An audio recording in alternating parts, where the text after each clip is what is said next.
Donc, effectivement, on a reçu des clés. Et ces clés, elles doivent servir à quelque chose. Si vous avez des talents, comme je vous dis, et que vous ne commencez pas à mettre à profit ces talents, vous allez enterrer les talents et vous n'en aurez pas davantage.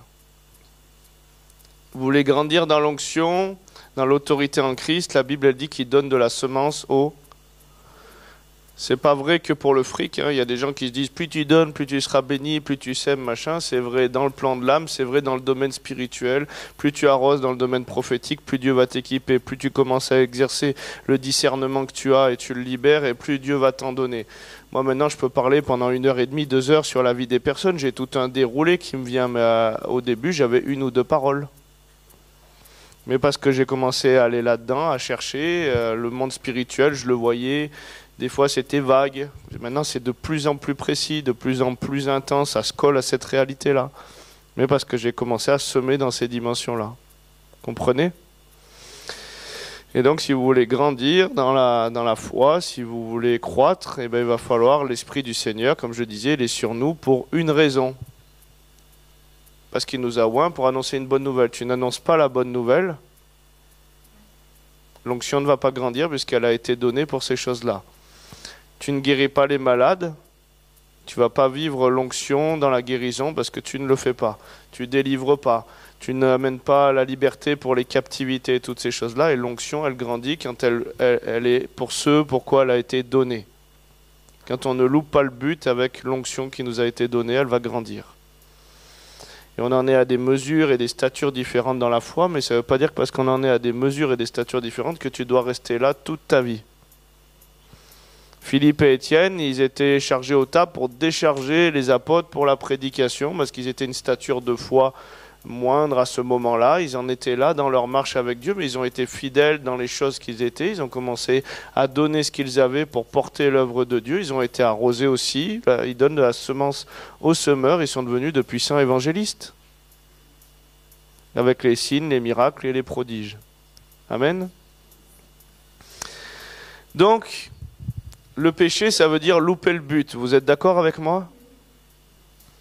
Et des fois, il y a des gens qui me disent « Mais moi, je ne pêche pas, je ne fume pas, je ne bois pas, je suis correct, je suis ci, je suis ça. » Je leur dis « Ok, est-ce que tu annonces l'évangile au quotidien ?» Il me dit « Ah non, ça, par contre, j'ose pas. » Je lui dis « Tu es en état de péché. »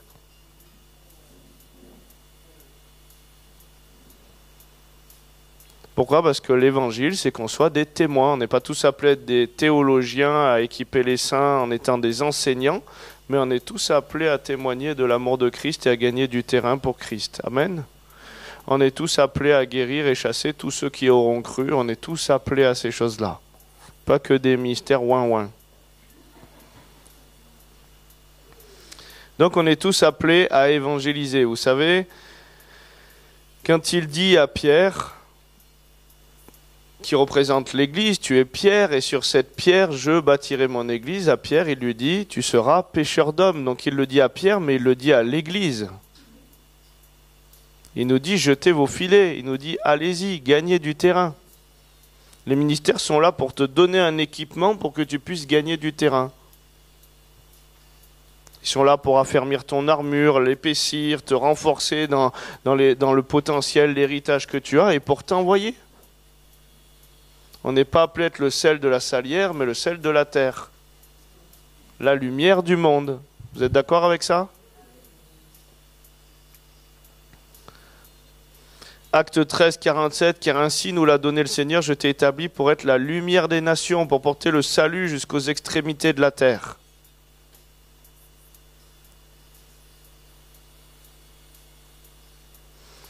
Matthieu 4, 18, comme il marchait le long de la mer de Galilée, il vit 2 frères, Simon appelé Pierre et André son frère qui jetaient un filet dans la mer, car ils étaient pêcheurs, et il leur dit « Suivez-moi et je vous ferai pêcheurs d'hommes. »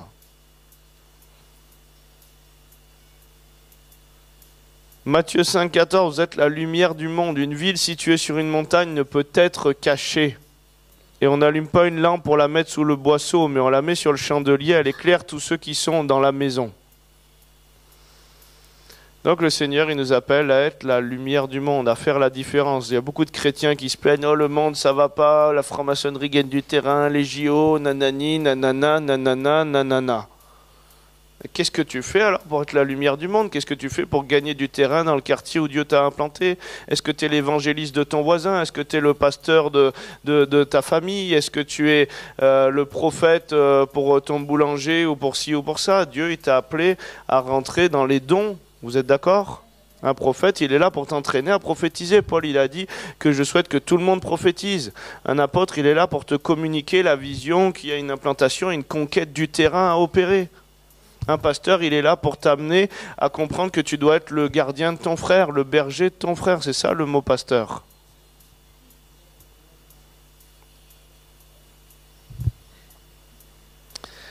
Matthieu 28, 19, c'est mal traduit. Dans les versions les plus anciennes qu'on ait retrouvées, c'est pas « Allez, faites de toutes les nations des disciples ». Dit comme ça voudrait dire dans ces nations, on fait une poignée de disciples.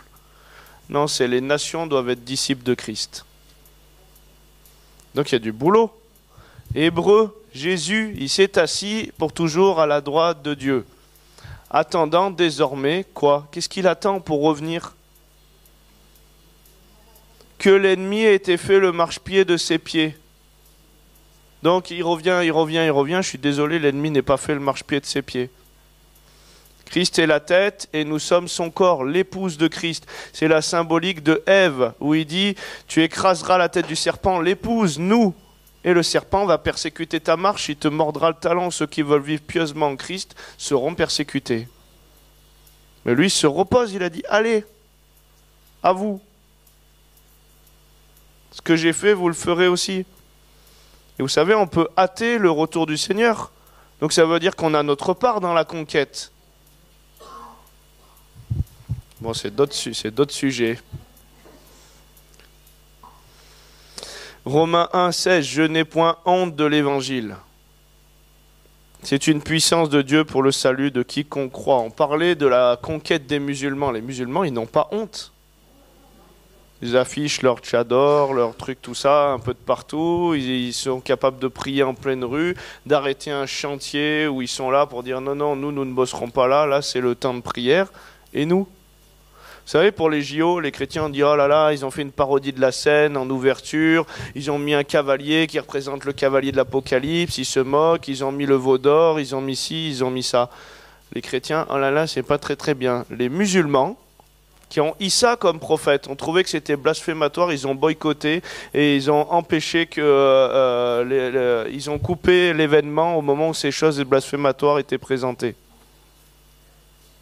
En Iran, en Algérie, plus violents que nous pour défendre des choses qui sont justes. Et eux, ils loupent le but, et nous, on a les paroles de vie. Qu'est-ce qu'on fait avec ça?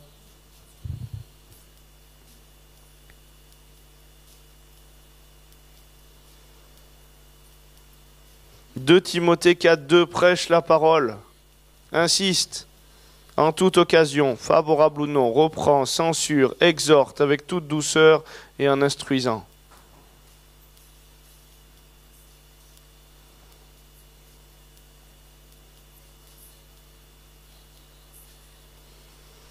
Donc tu as reçu une puissance, dans quel but? Vous recevrez une puissance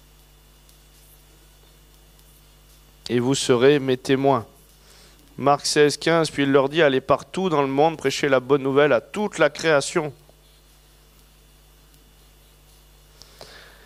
Et avec ça, on a la puissance du Saint-Esprit qui accompagne. On n'est pas appelé à être des témoins de Jéhovah chrétiens. On n'est pas appelé à arriver avec un joli traité. Venez, il y a une campagne, venez, il y a une réunion, prenez ce flyer. Nous sommes implantés ici, c'est une belle assemblée, nous avons signé ça. Non, Dieu t'aime. Ah ouais, ça me fait de belles jambes que Dieu m'aime. Non, mais il t'aime et je vais te le démontrer parce que l'évangile, c'est une démonstration de la puissance de Dieu. 1 Corinthiens 4, 20, car le royaume de Dieu ne consiste pas en paroles, mais en démonstration de puissance. 1 Corinthiens 2, 3. Moi-même, j'étais auprès de vous dans un état de faiblesse, de crainte, de grand tremblement, et ma prédication et ma parole ne reposaient pas sur les discours persuasifs de la sagesse, mais sur une démonstration d'esprit et de puissance, afin que votre foi fût fondée non sur la sagesse des hommes, mais sur la puissance de Dieu. Marc 16, verset 20. Ils s'en allèrent prêcher partout. Le Seigneur travaillait avec eux et confirmait la parole avec les miracles qui l'accompagnaient. Il confirme sa parole. Toi, il te demande, sors de la barque, et je vais confirmer que tu vas marcher sur l'eau. Acte 1, 8, vous recevrez une puissance, le Saint-Esprit survenant sur vous. On n'est pas appelé à témoigner juste avec des jolis discours, on est appelé à témoigner avec la puissance de Dieu. Vous recevrez une puissance pour être les témoins. Acte 6, 8, Étienne, plein de grâce et de puissance, faisait des prodiges de grands miracles parmi le peuple.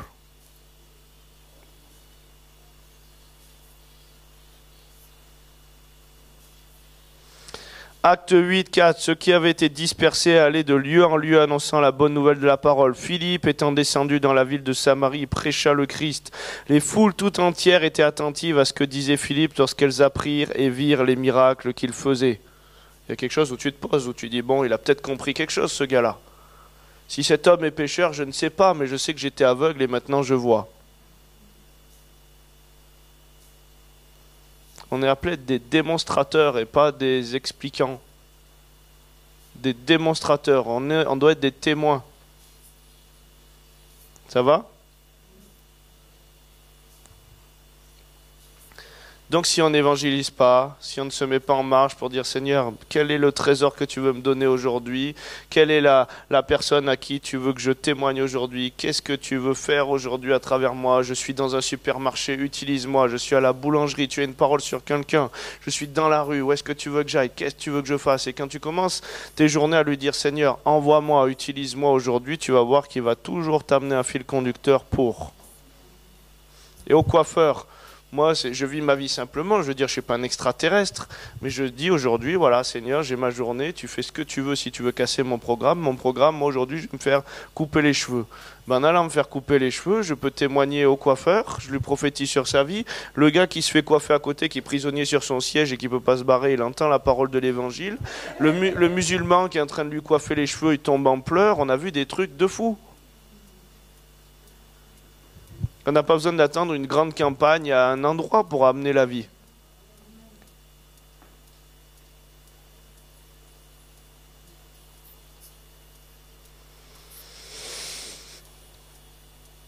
Et donc, si je me mets à l'écoute, Dieu est un Dieu qui parle et qui veut m'envoyer. Vous êtes d'accord avec ça?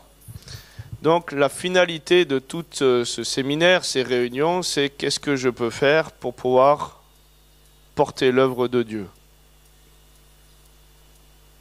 Si ça ne me sert pas à m'envoyer, ça sert juste à engraisser le vieil homme qui va être de plus en plus lourd sur sa chaise. Et on n'est pas appelé à bénir la chaise. Vous êtes d'accord avec ça? Oh, il a bien parlé cet enseignant, il nous a bien nourris. Hein. Maintenant, il faut que tu fasses du sport un peu pour évacuer, que ça produise du muscle. Donc, vas-y en conquête. Vas-y gagner du terrain pour Christ. Ose sortir de la barque et tu vas voir qu'il met sa parole en action. Il y a une femme que je connais qui a accompagné en Amérique du Sud un ministère de guérison. Enfin, un ministère de guérison, on est tous appelés à la guérison et à la délivrance, donc je vais arrêter d'employer ce mot. Et a accompagné quelqu'un qui était appelé pour l'évangélisation là-bas et que Dieu utilisait pas mal dans la guérison. Et puis elle était traductrice. Et puis comme les gens se sont dit, il y avait des foules, ils se sont dit, ah mais elle est aussi avec le staff, les gens sont venus la voir et lui demander de prier. Elle n'avait jamais prié pour quelqu'un. Et donc elle a dit, oh là là, oh là là, oh là là, oh là là, mais elle vient me demander de prier, Jésus n'aurait pas refusé la prière, je suis coincé, qu'est-ce que je fais? Donc là, elle dit, j'ai voulu me débarrasser de la personne un petit peu, en disant, allez, voilà, je prie pour toi, sois guéri au nom de Jésus, mais sans y croire, et puis elle est partie. Et là, elle entend la personne derrière, oh, incroyable, c'est un miracle, le gars, il avait des pieds, je sais plus là, mais des pieds beaux, ou un truc comme ça, restaurés complètement. Et elle a commencé à croire que Dieu pouvait l'utiliser. Et après, à prier, il y a eu de plus en plus de miracles. Mais si elle n'avait pas osé, et là, Dieu l'a mis au pied du mur, coincé. Elle ne pouvait plus faire autrement. Dieu veut t'utiliser. Amen. Donc si je reviens, je pense que je reviendrai vous voir. J'attends tous les témoignages de bonnes nouvelles et qu'on se fasse tous du bien et qu'on se prophétise les uns sur les autres et qu'un tel a-t-il une parole de connaissance, un tel a-t-il une prière de guérison et que ça communique et qu'on vive la gloire de Dieu en corporatif. Et surtout s'il y a le chapiteau et que tout le monde fonctionne dans cette dimension, mais ça va être explosif. Les gens vont arriver de partout, ils vont rien comprendre, c'est ça le réveil. Voilà un petit peu ce que j'avais à cœur de partager. Merci pour voilà, l'accueil, merci pour l'honneur, pour tous ceux qui ont été au service. Voilà, Dieu il arrose ceux qui ont arrosé, donc soyez arrosés de tout ce que vous avez porté, accueilli, soutenu. Merci pour Billy. Voilà, donc la déconstipation, ça a du bon, comme slogan peut-être pour le... Voilà, merci à tout le monde et puis gardez ce que vous avez reçu et maintenant que ça porte du fruit, ça c'est votre part à vous. Mais sachez que si ça ne porte pas du fruit, c'est péché, vous loupez le but. Si vous voulez faire une photo de groupe, on peut se faire une petite photo de groupe après pour garder un souvenir, comme il dit Joshua. Donc voilà. En tout cas, bénédiction à tous et merci Seigneur.